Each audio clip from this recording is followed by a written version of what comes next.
ఇటీవల జరిగిన ఎన్నికల్లో వైసీపీ ఘోర ఓటమిని చవిచూసింది. దీంతో ఆ పార్టీ నేతలు, కార్యకర్తలు తీవ్ర నిరాశలో కూరుకుపోయారు. పార్టీ ఓడిపోవడంతో నేతలు ఒక్కొక్కరు వైసీపీకి గుడ్ బై చెప్తున్నారు.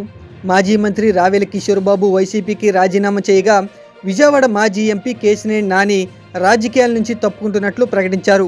తాజాగా నటుడు ఆలీ సైతం రాజకీయాల నుంచి తప్పుకుంటున్నట్లు తెలియజేశారు. ఆలీ 2019 ఎన్నికలకు ముందు జగన్ సమక్షంలో వైసీపీలో చేరారు. ఆ ఎన్నికల్లో వైసీపీ అభ్యర్థుల తరపున ఆలీ ఎన్నికల ప్రచారం నిర్వహించారు. వైసీపీకి మద్దతు తెలిపిన కొద్దిమంది ఇండస్ట్రీ వాళ్ళలో ఆలీ కూడా ఒకరు. పార్టీ కోసం ఆయన చాలా కష్టపడ్డారు.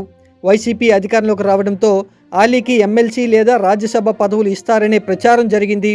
అయితే పెద్దగా ప్రాధాన్యత లేని ఎలక్ట్రానిక్ మీడియా సలహాదారుడు పదవితో ఆలీ సరిపెట్టుకోవాల్సి వచ్చింది. 2024 సార్వత్రిక ఎన్నికల్లో ఆయన వైసీపీ నుంచి ఎమ్మెల్యే లేదా ఎంపీగా పోటీ చేయాలని చూశారు. ఇదే విషయాన్ని పార్టీ అధినేత జగన్కు సైతం తెలియజేశారు. అయితే ఆయనకు మొండి చెయ్యి ఎదురైంది. సీటు విషయంలో ఆలీకి ఆశాభంగం కలిగింది. దీంతో ఆయన ఇటీవల జరిగిన ఎన్నికలకు దూరంగా ఉన్నారు. ఎన్నికల ప్రచారంలో ఎక్కడ కూడా కనిపించింది లేదు. ఆ సమయంలో ఆలీ వైసీపీకి రాజీనామా చేస్తారన్న ప్రచారం జరిగింది. అయితే ఎన్నికల్లో వైసీపీ ఓడిపోవడంతో ఆయన తాజాగా ఈ నిర్ణయం తీసుకున్నారు.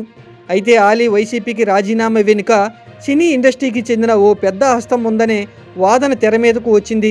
ఆయన ఇచ్చిన సూచనతోనే ఆలీ వైసీపీకి రాజీనామా చేసినట్లు తెలుస్తుంది.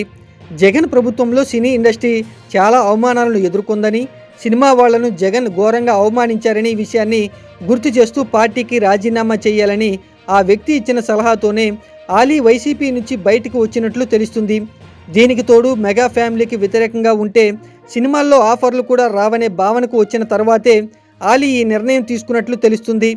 మొత్తానికి చట్టసభల్లో అడుగు పెట్టాలనే రాజకీయాలకు వచ్చిన ఆలీ ఆ కోరిక తీరకుండానే రాజకీయాల నుంచి నిష్క్రమించారు.